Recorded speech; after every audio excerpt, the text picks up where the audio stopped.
Hi, Current Besties, and welcome to another episode of Current Besties podcast. Today, we talk about what kind of uncles we are, how many piercings we've had and where, and swinging. Everything swinging, everything threesome, everything throuple, and swingers. Please enjoy this episode. I want to take vocal lessons because as a Filipino person, You should be able to sing. do you know there are karaoke? Karaoke is at every single one of our events usually. Yeah, I believe it. And it's not just like singing, it's Celine Dion, it's Whitney Houston, it's these intense songs. And if you are not getting first place on American Idol, you're not Filipino. So I'll sing every once in a while, but I need to work on my Do you think voice. that stereotype is true for Filipinos? Do you think your entire family is like, when you sing, everyone's like really good at singing? Not entire family, but there is.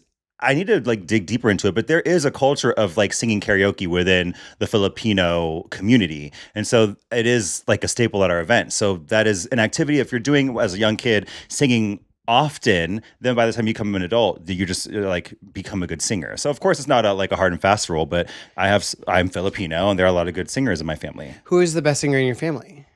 I have an aunt. I'll say, and we're going to block out her first and last name. Wow. Yeah. Is the best, you would say?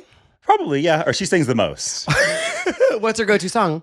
Anything like Celine Dion stuff, Whitney Houston stuff. Oh, yeah. she goes for the heavy hitters. Yes, I told you they don't fuck around. Like Beyonce, Love on Top. Like it is not a game. Love on Top? Yes. Wow. All those key changes. Yeah, it's not a joke. What's your go-to karaoke song? I like singing. My go-to karaoke. Okay, so I love singing "A Whole New World" from Aladdin. I like that. I really like "Use Somebody" by Kings of Leon. I've been roaming around. That one. Oh, and that was beautiful. Thank you. It's a good one to start with. It really opens up the vocal cords. So I always start with that song. Yeah. Yes, you do that for the entire song, and then you can sing any other song after that. I love singing musical theater, and then I feel like one time I sang Alanis Morissette. I remember. What's the song called? You Ought to Know? You Ought to Know. Uh-huh. I want you to know. There's that breathy you were talking about. Yeah, it sits right exactly where I happy for you. Yeah. And the pain. I will say I've sang it like just like one time. Like I sang it once because I went for it, and it was such an amazing performance. I hit every note. Great. I hit every key. Mm-hmm. Like my voice was just on my side that day, and now Yeah. I'm afraid to do it again because it was just so good the first time. Yeah, when you do it good one time, there's never, you can't do it again. But I like musical theater songs. Okay, me too. I like musical theater songs. But like for the non-musical theaters, I think Gavin Creel. I don't want to be anything other than what I'm in trying to. Mm-hmm. I found it. You found it. Yeah, yeah. You also the sing song? Creep. Is that Radiohead? I'm a creep. That's a good one too. Is that Radiohead? I don't. That's not Radiohead. Is it Nirvana? I don't fucking Maybe know. It's Nirvana. one of those. Yeah, bands, there's like a '90s angst 90s to my grunge. voice. Oh yeah, you're like Alanis Morissette. Nirvana. There's just like you wouldn't think, but there's just some like an alternative Yeah. edge to me that comes Wow. out vocally. Grunge. Would you have been a grunge girl? So we grew up in the 90s. We were like little kids. But if we were teenagers in the 90s, because like the grunge movement was around that time, would you have been like an emo grungy? I think so. type I of was person? heavily influenced by Avril Lavigne and her. What's her name again? Avril Lavigne? Lavigne? Avril Lavigne. We've done this before. Yeah, Avril Lavigne. Lavigne? Yeah, huge influence for you. Huge influence Yeah. for me. Heavily influenced by the skater boy. Uh-huh. So I think I would have been like, I'm influenced, like all the kids, influenced by anything that's Yeah. popular at the time. Yeah. And The Fly. Yeah. I'm influenced by. Julie, you were supposed to kill the fly. It's fine. That was the first time it made itself known. Hold for Fly. Hold for fly. Yeah, I think I would have been like. Yeah, I would have been influenced Crunchy, grungy by the girl. grungy Yeah. crunchiness of it all. I had many different phases in my life. I was like, I tried like being like a Brooklyn like Hipster? Like I tried being like a hipster. I've tried everything Yeah, when you it comes tried to all. my style. Yeah, I wasn't emo, but there was a point, I think I was never emo. Well, when we just became friends in college, there was a point where I was straightening my hair. I You don't remember this? You had the I had a straightened hair era. Yeah, it was because I must have blocked that from my memory. Because when I have hair, it is like a really beautiful curly, wavy hair. Not curly, like really wavy. Yeah, very similar to your hair actually. And so there was like I had straightened. I had like that one straightened part right here on my forehead. It was I think sophomore year in college. I'll find a photo, but yeah, I had an era where I had that straightened hair. And burning my hair. It was pretty popular when we were in college, I think. It was. Like the straightening the hair and the down and the like. I did that. Yeah, very Ryan Cabrera. For all the moms out there, we did Ryan Cabrera. Yes, yeah. Yeah. Okay. No, I don't think I ever did that. I had curly hair. Yeah. In college. I had long, curly, luscious hair. Oh my God. Also, you had your lip piercing. I also had a lot of piercings. How many piercings did you have? Do you have? I have one now. Okay, yes. But what is that one? I have my ears pierced. Okay, great, thank you. Now. Yes. But your one ear pierced. My one ear pierced. And I had it pierced. I got it re-pierced, but I had it pierced in high school. Oh, okay. I also had my tongue pierced. Wow, a little slower. Slorosaurus. I had my lip pierced and I had my eyebrow pierced. Okay, so going back to getting your tongue pierced, how was that? You said your tongue was pierced or your lip? Both. But at different times. Okay. So I liked piercings because they weren't permanent. Yeah. I liked that fact you that can like take it off. you can take it off and like move on and no one cares and no one knows. What influenced you to get your tongue piercing? This kid that I like started lifeguarding, and there was this guy who had like a bunch of tattoos and a bunch of piercings, and I was like, oh cool, you have all these, like, for such a young kid you have all these things. And he's like, yeah, do you want to go? Oh my God, let's go right now. And he took me to this very sketchy house to get my tongue pierced. You went to someone's house. It was like, he took me into someone's house. It was a very sketchy house, and like, people were probably doing drugs, I'm sure. They were definitely doing drugs. And then I I like went to like a basement room with like neon lights. It was very Euphoria. like one flickering blue light. It was very Euphoria. And he basically was like, okay. And then he pierced my tongue. It was like such a weird. Have you ever had your tongue pierced? No, never. It's a weird experience. It's like just like it's your tongue. It's like a lot of pressure. It only cost me like $20. Okay. Because he was like, it was like nothing. That's very affordable. And then I hid it from my parents for a month. How could you hide that? You just never spoke? That's hard for you to not talk. Just goes to show how good my parents were. I hid it for them for like a month. Yeah, they were very absent parents. Oh my gosh. Until my mom was dropping me off at water polo. And like, bye, Mom. I was like, bye. And she was like, open your mouth. And I was like, I like didn't even show her. She's like, no, show me your tongue. And then she was like, oh my God, when did you get that? And I was like, a month ago.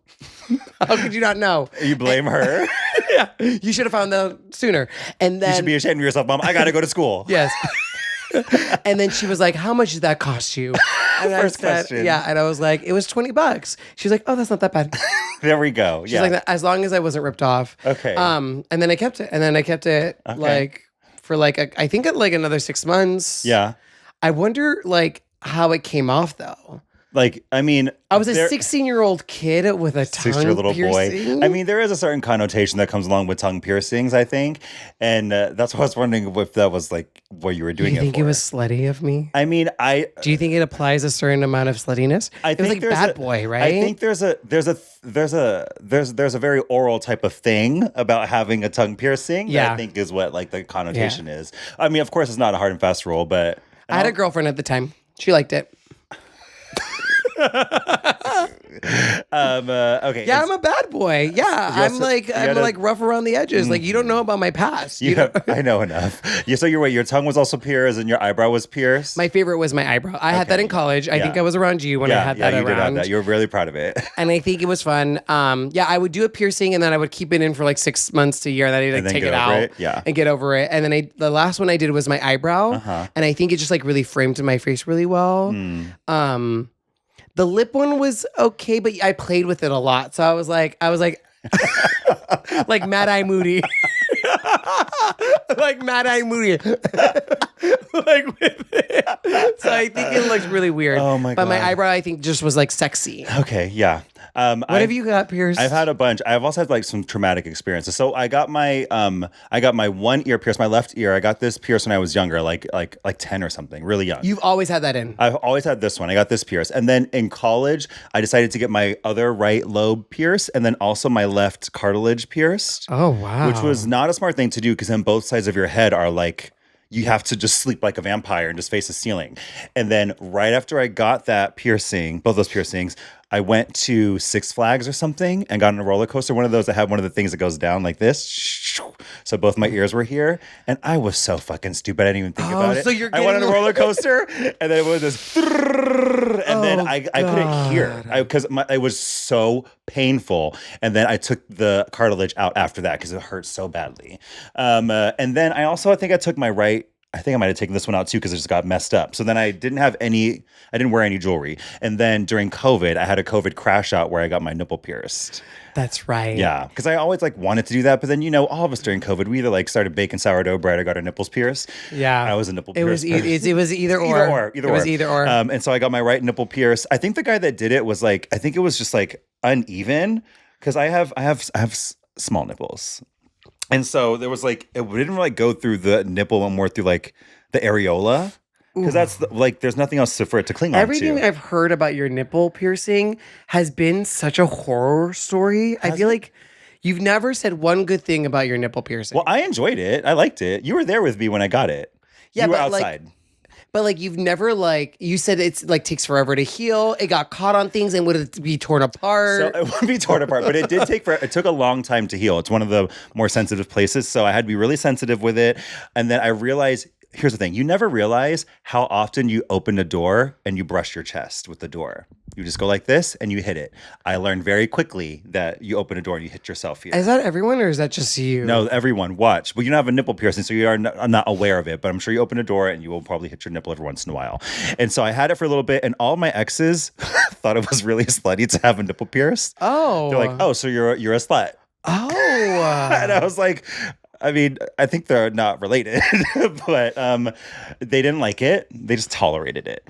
Oh, really? I know. So I guess it's not a lot of good stuff with every time I've seen a nipple piercing on someone, I thought it was really sexy. Then the tragic part happened when I was getting out of the shower one day and I was toweling myself off. Another thing, I think I talked about this with you guys. There is sort of like a coordination to how you towel your body off. If you pay attention, you'll do it every single time. You start with this part of your body, put the towel in very specific ways and just go.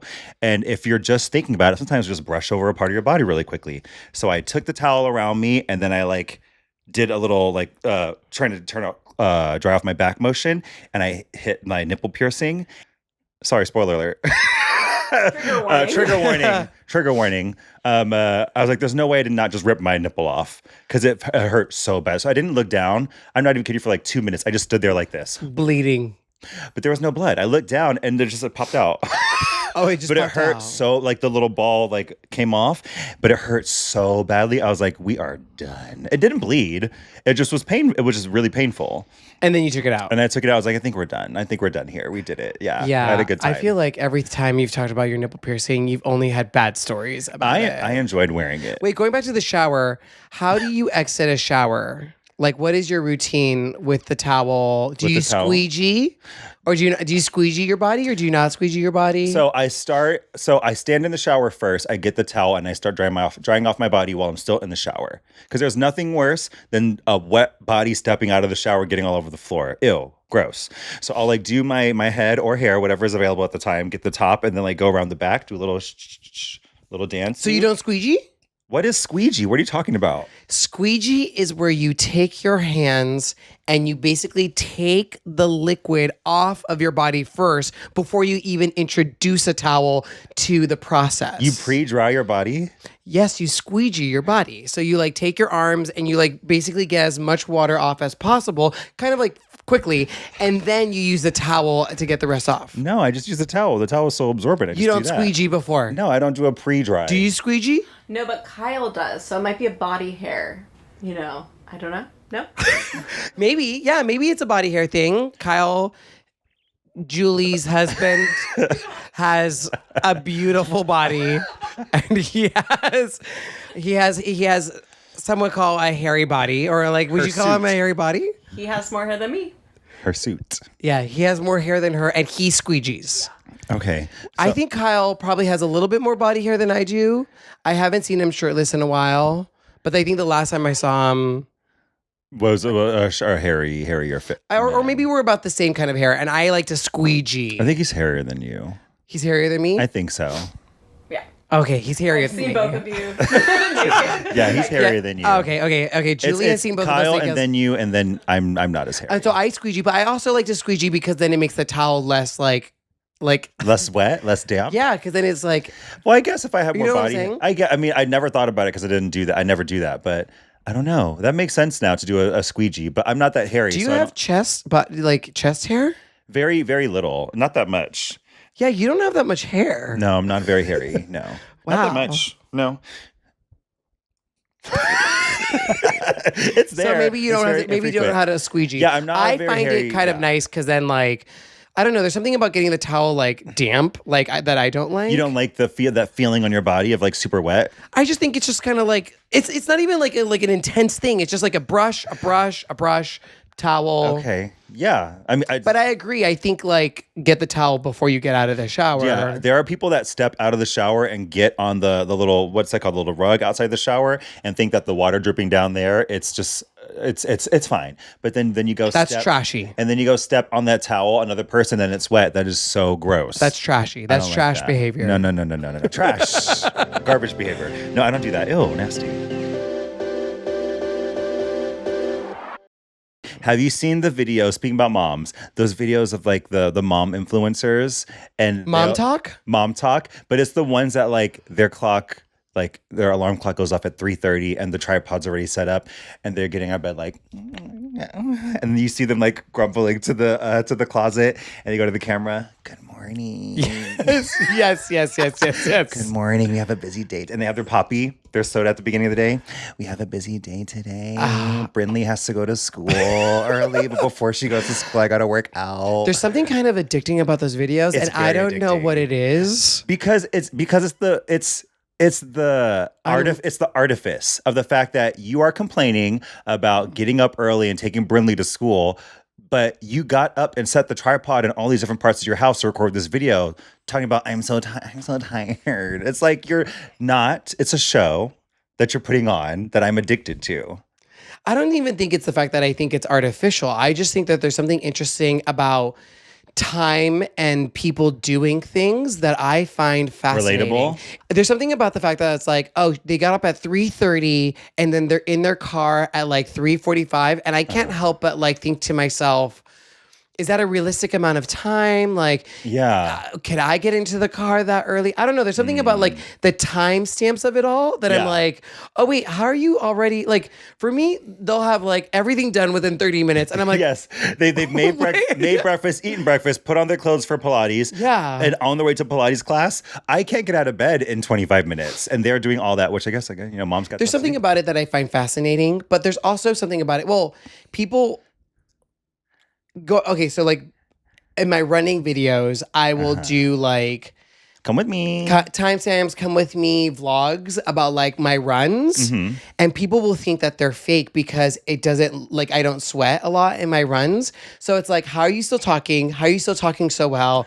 And how are you like not sweating? Do you sweat a lot though? In general, you're not a big sweater. Lucky. I'm not a big sweater, Lucky. no. Although what I do sweat is pure salt. Like I'm a salty sweater. Isn't that crazy that's what that is? Like I'm a salty, like so it's not like liquid sweat, but like I will be like crystallized What? in salt. Oh, you're like pieces of salt are dripping out of your pores. Literally, like Argos will lick me because I think I'm like like my skin is so salty, like, and that's why I have to take salt pills on my long runs and during marathons. Oh, are you because serious? I'm losing so much salt and electrolytes and salt, but specifically salt, that I have to take salt pills as I'm running, or I won't make it. My body will shut down on me. So I'm not sweating, but like literally after a run, I can like literally go like this, and it's like all salt. Like sprinkle it around a margarita. It's literally in my arms and everything. It's crazy. But people think wow. it's fake because I'm not like sweating on my runs. Okay, I didn't know that. I didn't know that you sweat that It's But you salt. sweat a lot. I sweat a lot. You're liquid. I sweat liquid sweat with salt in it a lot. Salty sweat like as soon as I start working out, I'm sweaty. I sweat a lot. During my runs, we did the Disney half marathon. Within an hour, within the first mile, I was drenched in sweat. Yes. And it's not because of I don't think it's because it was a hot day. I actually read that it's a sign of fitness. The more you sweat. The more you sweat means you're more in shape. It means your body is more in tune with thermoregulation. So it's better at cooling off your body because it's so used to rigorous activity. So usually if you're more athletic, the sweat happens faster. It's not shade. You pompous motherfucker. That is just shade. That's just science. That's bullshit. Look at Julie. That is such fake. It's not fake news. It's just to make you feel better about your sweaty ass body. It is not. I looked it up. More the sweating, it is just a sign of your body being more attuned to thermoregulation. Thermoregulation is cooling down your body because it's so used to all this hot exercise. You know what I think? I think everyone's body is built differently. Yeah, and some are built more thermoregulation wise. And I think some people just naturally sweat more than others. We're going to pause a second. Producer Julie? Well, the overview is that, yes, sweating more can indicate you are in better shape. Fitter individuals often sweat sooner and more profusely because their bodies have adapted to exercise by becoming more efficient at regulating temperature. Were those literally the words I just fucking said? I think that was just... Thank you, Producer Julie. I'm happy you're here today. Okay, so I'm not sweating on my 20-mile run that I'm completing, so I'm not athletic. That didn't say you're I'm not athletic because I can do a 20-mile run, which a lot of people can't do, but I don't sweat. It doesn't say you're not athletic. That's not what she said at all. You heard what she said. You're saying you're just more athletic because you're sweating bullets. It's a different no, you're sweating bullets. Salt crystals are dripping out of your pores. That's a different type of athleticism than I have. We're all different, born different. I think that status is obviously fake. Well, I mean, Google said it's right, and everything Producer Julie says from behind that camera is real. So you're just saying that I'm not athletic because I just admitted here that I don't sweat that much. No, that's not what that means. So what does it mean? It just means that I have done in the lifespan of me, Jazz. I've just done more heavier athletic things, and my body is just more adapted to that. Also, it's do you come from an athletic family? This is just a question. Now you're bringing my family into this? No. Now you're bringing my family into this? I want to talk about you. I come from a very athletic family. I'm not the first person that was a track star in my family. So I come from a lineage of people that are really strong Now runners. You're attacking my lineage. Let me tell you something. My father was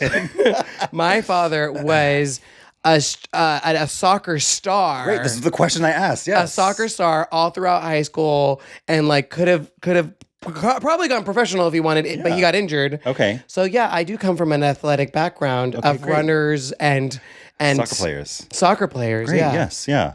So now you're saying my dad because my family's not so athletic that I'm not athletic and I don't sweat.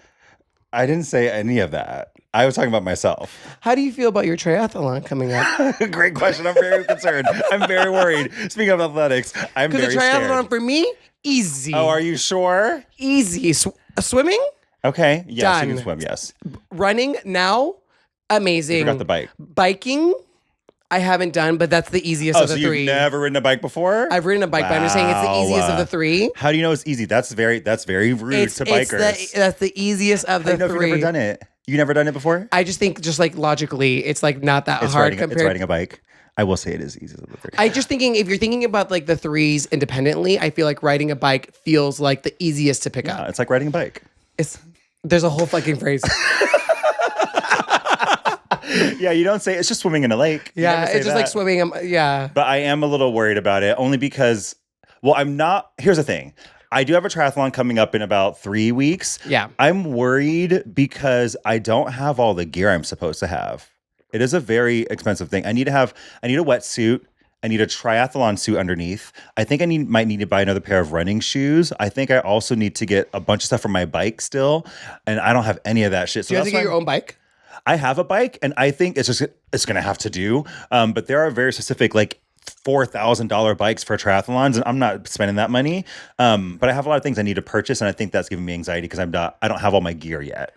But when it comes to the act of doing it, it's just going to happen. Even when it comes to the swim portion, which is the part that I'm like not as proficient at, I think I'm proficient enough where it will be fine because there's like, I mean, you are obviously a swimmer. When you do, I think from what I'm discovering, the hardest part about swimming is the anxiety or the fear of like it's a mental drowning. game. It's a mental game. It's a mental game. Yeah. So once you get through that, it just becomes another rhythmic thing and you're fine. So I think the first 5 minutes of me swimming in a lake, I'll probably be scared out of my fucking mind, think that something's going to kill me. But then after that, I was like, okay, well, we're here. We're doing it. I'm not gonna drown. I'm gonna get to the end of this, so I trust that my body's gonna get me where I need to go. Also, the adrenaline of the day. I feel like in the competitive things that I have done in my lifetime, which has been many, yes, actually, proving your athleticism. Yes, yeah. Are you okay? A little winded. Which has been many at this point. I feel like the most important part is not the day of because the adrenaline, the people, like all of that will be so exciting that'll get you through the day. It's the training before. Yeah. Yes. That matters the most. Yes. And have you been training? I would think in the last year, I have been training nonstop. I mean, there have been, not nonstop, there have been like times where I've taken breaks. Are you still smoking? I've never smoked in my life. I don't smoke. Smoking is really bad. It kills. I don't do that. Have you quit smoking yet? I do not smoke. I do not smoke. Lies. Again, lies. I don't. Lies with the fine, Jazz doesn't smoke. I'm a current non-smoker. Welcome to our new podcast, Current Non-Smokers. And so... smoking is bad for your athleticism. Yes, all of the things. Does it matter how much lineages you have? What is it? How many of those? So I mean, I'll be fine. The biking portion is whatever. And by the time we get to the run, it's 6 miles. We're not trying to get a gold medal. I'm just trying to finish. So I'm not in the mindset of like, I need to go faster. I need to do this. Like, I am trying to cross the fucking finish line to prove that I could do this. And then that will be my attitude moving forward for every athletic thing because it's not the Olympics. Yeah, that was that's how I felt for the New York City Marathon. Mm-hmm. I was just like, let me just make sure I can actually finish this and just get through. Yeah. But for the London Marathon, which is the same, we're doing our events on the same day. The same day, 3 weeks from now. Mm-hmm. Okay. 2 weeks from now. Yeah, 2 weeks from now. Wow, update. Oh my gosh. 2 weeks from now, we're doing this. Yes, I will have done the London Marathon. And now, because I finished the New York City Marathon in 5 hours and 7 minutes, I'm aiming to finish the London Marathon in less than 5 hours. Which you will. Those 7 minutes are going to be shaved off. We'll see. I feel like my training has gone. I feel like I've been traveling a lot and going to like a lot of events more so than I ever have been. So I feel like my training has taken a back seat versus like the New York City Marathon. Yeah. So I'm a little bit worried that like I'm not as trained or like I'm not as like I'm not. What do you call it? Prepared. You're not prepared, yeah. I think you'll be fine. I think I'll be fine. You'll be better. I mean, it's also not your first one. There's like the nerves of going to your first thing you're doing. And I just did that one too. So like all that fitness that went into doing that one is still in my body. Yeah.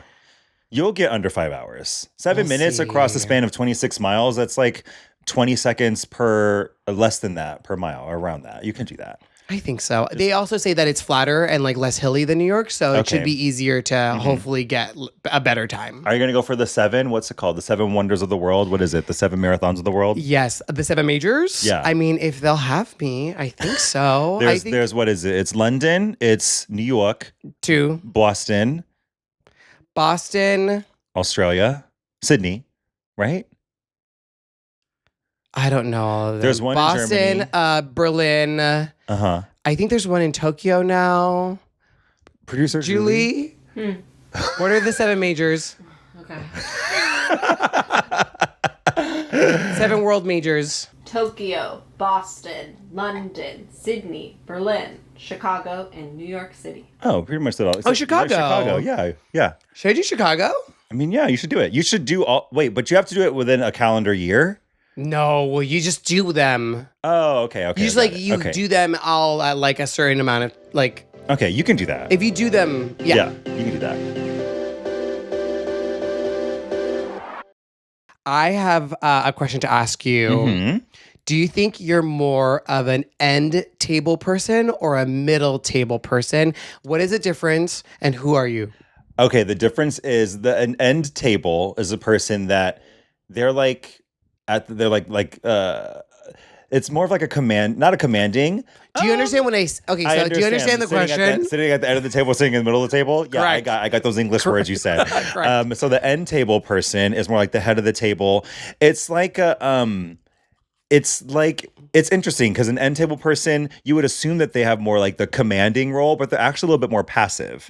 I think the center table role is more of a commanding role because put people on the left and the right. And when you're talking, it's like you have to be able to get people on both sides to engage in what you're saying. Whereas the end table person, if they speak, I think naturally people are going to listen to them based on their proximity at the table. So in that case, I'm probably an end. I would prefer. Oh, that's so hard. I think I'm an end table person, but I enjoy the middle more. I think my difference is at the end table, you can get caught in a conversation with just like the people at the end, whereas in the middle, you're kind of just like you're at this. You're playing the table. Yeah, you know. Yeah. At the end More table, active. you only have like a couple people to really concentrate on, like the people at the end, and then in the middle, you're schmoozing. You're moving from conversation to conversation, and sometimes you're also bringing the conversation in the center together. Yeah, bringing everyone together. Yeah, you know? I think I would prefer a more like concentrated group of conversations that has the opportunity to get more intimate and deep and personal than like a little wishy-washy center table conversation. Because if you talk to the same people for a long period of time, once you're done talking about the weather and like your upcoming marathon, then you're going to get to the juicy stuff. Yeah. You know? So I prefer that type of conversation with people, and you can get that with less people. Yeah. Yeah. How about you?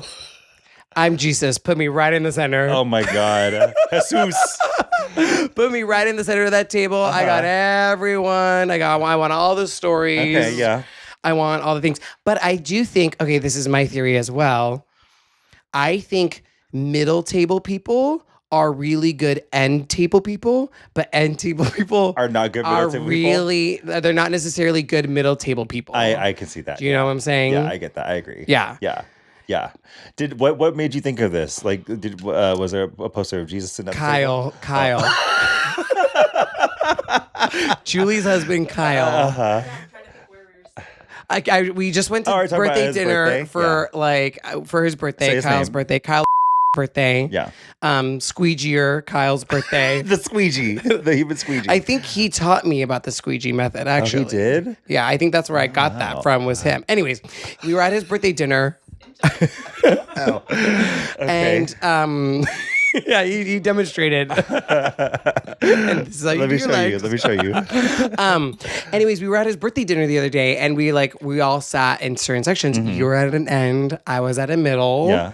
And I just kind of thought about like that theory of like middle table people versus end table people.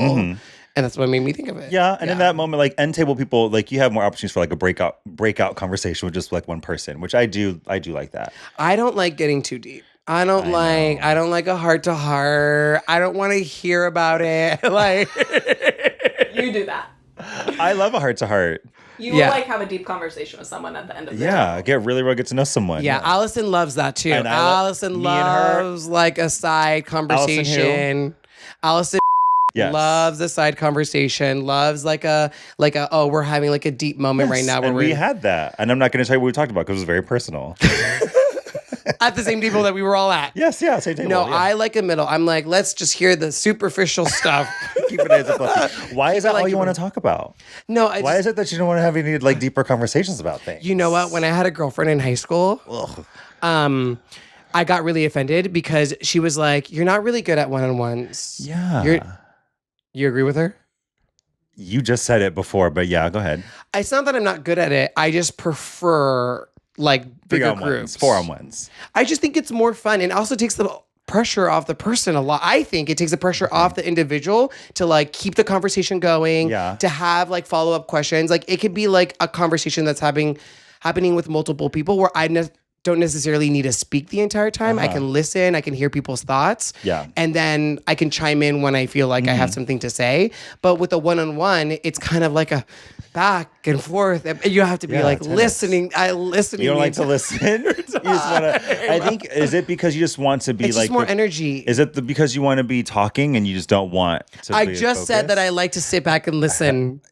Okay, it's a little woo-woo conversation. But what is it about, like, but if you were to have the opportunity to have like a deeper conversation with someone, you're gonna run away? You're gonna move seats at the table? No, I have deep conversations with people all the time. I actually think I am the glue in a lot of my friendships. That has nothing to do with what I just said. The glue is not the person that has the deepest conversation. Usually the deeper conversation people are not the glue. They're the ones that the glue needs to like break back into the group. No, I feel like I have deep conversations with people and one-on-ones with conversation with people, but I prefer like a larger group. Okay, you just keep evading the question. Wait, I'm evading. What question am I evading? What is it? Like, I think you're just like not getting to the root of why you can't go deep. I can go deep. I can go deep. I can go deep. I can. How deep do you want to go? Just tell me how deep. I'm an open book. Just tell me how deep. I'm actually an open book. I just say that I prefer like a. But it's a short book. And the book has pictures. It's a picture book. It's a picture book. And the font is big. I can go deep. Yeah. But I just think in a group setting, I prefer to have like a group conversation. You want the Hungry Caterpillar, not Pride and Prejudice. Yeah. Yeah. You prefer a one-on-one. I can do both. Like you're just like get to the meat and the grits and the potatoes. Yeah. Well, because I feel like the little light conversations, it's fine, but there's like an artifice. I said that a couple times today. There's like a little like a flakiness, fakeness to it, where it's just like talking about weather, like little superficial things about music and movies or whatever. But I feel like if I'm taking my time to not be at home on my phone, I want to actually get to know and have a good conversation with the person that I'm with. I can have a fake conversation by watching. I can have like looseness by like watching TikTok, you know. But if I'm with someone, I want to like get to know them. So I prefer a deeper conversation. Well, I also think maybe this is just me. I also think that I can have pretty significant conversations with just multiple people within that group as well. Yeah, you can. Yeah, and I think people can. I think they can. But yes, I think they can as well. I don't necessarily think you have to have a one-on-one with someone to get deep. I think like it was six of us that night. It depends on the group. The group that we had at dinner, we probably could have like at any point gotten deep and we would all be comfortable enough to say it. But depending on the group, if it's like 6 people around you, you might not be comfortable like going this deep with, Brinley, or Braley, Not Brinley or Braley. Not Brinley or Braley, no. I think it's also because of my time as a casting producer, or I just made a good casting producer for that reason. Because you could get deep really fast. So I worked as a reality TV casting producer for like on and off for like 8 years total. And so during that time, I'd have to like make someone become my best friend and tell me all their deepest, darkest secrets within like 30 minutes. So I guess I have found a good way of like getting in there, making people feel comfortable, and then like, asking them about who they cheated on their husband with, or like about the drugs they've done or something. So I think I just enjoy the juiciness that comes with those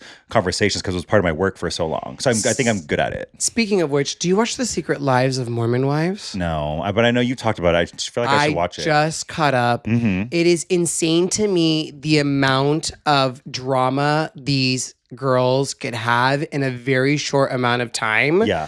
And how much they actually like put out there. I think with these newer reality shows or like for example, I think like Real Housewives of Salt Lake City, I feel like I'm so used to like Real Housewives of Beverly Hills where everything is kind of like coded and behind this wall. But these girls on like putting it all out there. It's literally all out there. Like one of them is like, oh yeah, my husband and I haven't been intimate for a year and I don't know if I like want to have sex with him. And I'm like, gosh.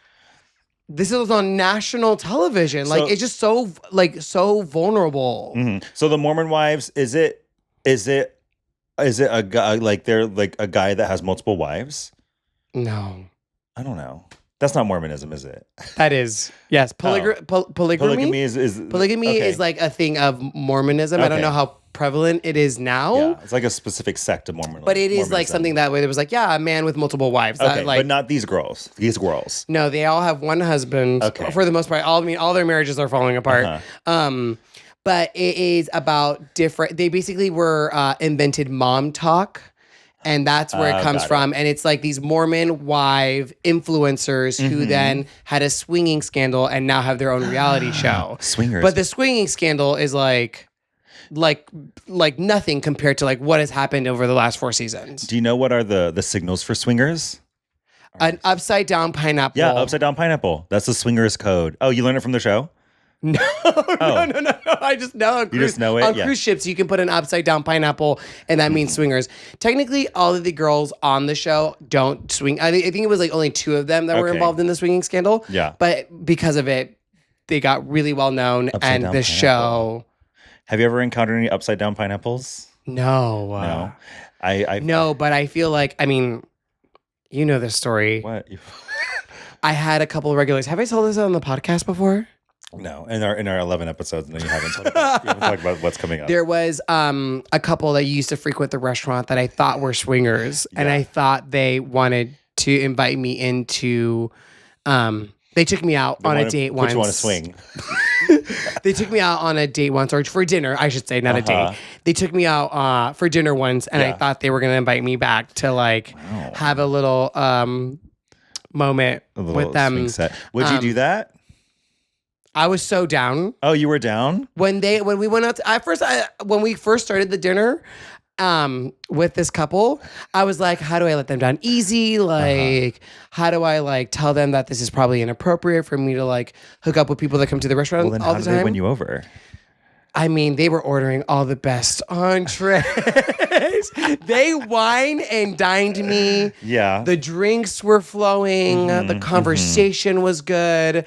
And by the end, I was like, okay, yeah, let's do this. let's do it. Like, I'm I'm down. down. You won me over. You Okay. bought me. Yeah, I could see that. But then they were like, we're going to go home. And I was like, okay, like, give me the address. And they were Yeah. like, oh, no, we're going to go back to our house. Like, do you need an Uber back to your place? I was like, oh, yeah. I'll just, They're like, you're sending you back home. Dang, what were you wearing? I don't know what I did. I don't know what I did during that dinner that would have turned them off. Wow. But I went to the bathroom at one point, and I think that's when they decided, and they were They're like, you know what? maybe I was too into it. So yeah, I had one opportunity as well. I met these guys. They wanted to take me. They wined and dined me as well. Went to like a really beautiful house in the hills, like up in the hills, and like made me this delicious pasta. It was a beautiful home, and they wanted to. They were like, we agreed, like we'll go to Santa Barbara. Like let's go like on a trip to Santa Barbara. And The 3 of you. yeah, and I said sure. And then it came time to the trip, like the day before, and then I bailed. I was like, I don't think I can. I don't feel comfortable doing this. I was like, I don't Were think they so. regulars at the place that you worked at? No, they were. It was from years ago, like from the restaurant that we worked at before. Actually, no. I think. How did you connect with these people? I think it was a dating app. Okay. And so I turned it down, and then I wish I would have done it because it would have been so fun. Wined and dined in Santa Barbara. But I got things too I scared. would have But you know what it done. was? It was pride. I was like, I don't need anyone to take care of me. But now, at my age, where you at? If you want to take me somewhere, let's go. I have no qualms. Buy me some. I don't care. Okay, if money was not an object, do you think that you would ever like fly someone out to like come hang out with you Yeah. if you like connected online? Like they would come to me? Yeah, like you would buy their ticket, their flight ticket. Yeah, if I had the money, yeah, if I was into it. If I had unlimited money, yeah. I'd fly you anywhere you want to go to, bitch. Where do you want to go? Yes. Okay, fine. If money was an issue, if you're like here right now, sitting here right now today, Yeah, with all my money issues. with the money that you currently have, Yeah. do you think you would fly someone out to come? No. Right now, no, fuck no. I'm not flying someone out here. Shit. You know how expensive flights are? No. God, yeah. Not someone I just met. Yeah. It depends on how great they are, but probably not. They could fly me, though. Get me flued out somewhere. I'll go. You sure your pride won't get in the way this Not time? anymore. No, not anymore. Please. Someone come find me. I'll go. God, I feel like I've never been offered to be flown out anywhere, but it sounds kind of hot. I mean, it would be fun. Yeah. So now I would do that, but back then I didn't want to. I did want to ask something about like we talked about like parenting or something and moms and stuff. What type of uncle do you think you would or are going to be? Are you gonna be like a fun uncle? Like if a niece or nephew or like best friend's child was like 16 and they were at a party or something and they're like, hey, Uncle Luli, I need you to pick me up. Like, are you a cool uncle or are you gonna be like a little harsher uncle? I already know what kind of uncle I'm going to be because I have a niece named Maxine. Yeah. I'm a fun uncle. I'm a Okay. fun uncle all the way. I'm like, do drugs, just don't tell your parents. Just be responsible. Like, if they get a hit and run, I'm like, it's okay. Like, as long as the cops don't find you. Yeah. Like, there's like a thing on like Line where it's just like, I don't know if it's a trend anymore, but it's like kids calling like their aunt or uncle to see if they would like sign like an F paper that they got. I would do that for my nieces. I would do that. Yeah. I would. do I'd be like, okay, but just don't tell your parents that I did this. Yeah. And like, you got to get better at school, girl. Like, what the hell's going on? Yeah. But I'm fun. I'm like a let me take you to the concert uncle. Yes, I'm like same. okay, if you get drunk, just call me and I'll pick you up kind of uncle. Yeah. Like, I would do that too. Here's the thing. I would do that. I would be super. I'm like a sex talk uncle. Yeah. I would be a cool uncle to the kids, and they would they would not know that I'm angry about anything, but I would tell their parents everything that's happening. I feel like you're more disciplinary. But I wouldn't be disciplining them. Like, let's say like a niece were to get in trouble. She comes, like, runs away from home, comes to my house. Well, your mom's a little crazy. So I would talk shit about her mom. But then I would call her mom, be like, hey, just so you know, your little daughter is here. This happened. She's fine. But just so you know, this happens. I'm not going to keep the parents out of the stuff that's happening. They would know every single thing that's happening. So but I'm not going to make the kids feel bad. They should be still parented for bad decisions. But I'm not doing any of the parenting. That's not on me. You know, my hands are clean. Yeah, I think I would be fun. I think I would be like the uncle to like blackmail for sure. Wait, you would get blackmailed? Yeah, like say Maxine comes over and she gets drunk and like she's like, I got drunk. Don't tell my parents. The next day, I'd be like, I'll give you 3 days to tell your parents where I'm telling them. Oh, so you would be blackmailing her? Yeah. Okay. Yeah. I don't know. We'll see. I don't know. See what you can get out of it? I don't know. We'll see. Okay. But I'm definitely like the fun one. And also like, I don't like at this point, I feel like I'm not having kids right now. And like right now we have no plans of having kids. Yeah. So I feel like the fun uncle could be like the thing like, oh, my mom said I couldn't go to this concert. Okay, let's go. I'll take you. Yeah, let's go. I'll buy you tickets. You want some merch? Let's go. Exactly. Let's get exactly. it. Like, get the merch. Get the merch. Okay. You know? Yeah. Like, That's what I'd be get too. the ice cream. You know. Like, but I don't think I would be like. I wouldn't be pushing them to do bad things. Yeah, I hope you're not buying drugs for these kids. No, exactly. Like, I'm not gonna like buy alcohol for the party that like they're throwing with their parents. Like, I'm not gonna like go that far. Right, yeah. But I'm not gonna like judge them for like the stupid decisions that they make. Okay, there we go. Yeah, that's what I wanted to know. And I think Maxine's gonna be a handful. I think so. I think she's gonna have a bad girl era. Very and rambunctious. I think so. I think she's gonna test the limits, and that's why we're here. Yeah, that's our roles. Because you know what? You know what I think? I think because her parents, no offense, Julie and Kyle are right there. I think when you have such goody two shoes as like your parents, you tend to You like rebel. You go the opposite direction. Yeah, you go the opposite direction. They're like, you know, like when your parents are like, let's go to a Broadway play, you know, like let's go to a Broadway you play. want to go It's camping like, again? No, let's go camping. Like, I think there's gonna be a certain point where it's like, no, like, why are my parents such goody two shoes? Let's see like what it feels like to break some rules. Yeah, let's jump off a cliff. I only say that because we were recently in Mammoth. And we met these parents in a hot tub with their little young boy. Okay. And the parents, you could tell, were like bad. They were like Bad parents? not bad parents, but they were like fun. They were like the hotel was telling us to get out of the hot tub, and the little boy was like, okay, we got to follow the rules. And the parents were like, sit your ass down. Like, don't worry. You're not going to go to jail for staying in this hot. Like, they were telling him that to like loosen up and be like, because they seem like to be a little bit more like fun partiers. Poor Braden. He's raising his parents. He's like, we got to go study. We have stuff He's to like, do. no, they told us to get out, so we got to get out. So with Maxine and Kyle Julie, I think it's going to have the opposite. Yeah, okay. Well, I can't wait to see that happen. I can't wait to see. But we don't know. We don't know. We'll see. We'll have Maxine on the pod. Tell us what she thinks. Maxine, how do you feel about how you're going to act when you're older? Yeah. Time will tell. Time will tell. We'll find out. And with that being said, thank you so much for listening to another episode of Current Besties Podcast. You can find us at Current Besties Pod, or you can find me at Yulia Ernesto. Or you can find me at jazz_trice. If you like this podcast, please leave a rating, write a review, send it to your friends. We love hearing how much people love this podcast, and we have a good time hanging out with all of our besties. Okay, see you guys here next week. Bye. Bye.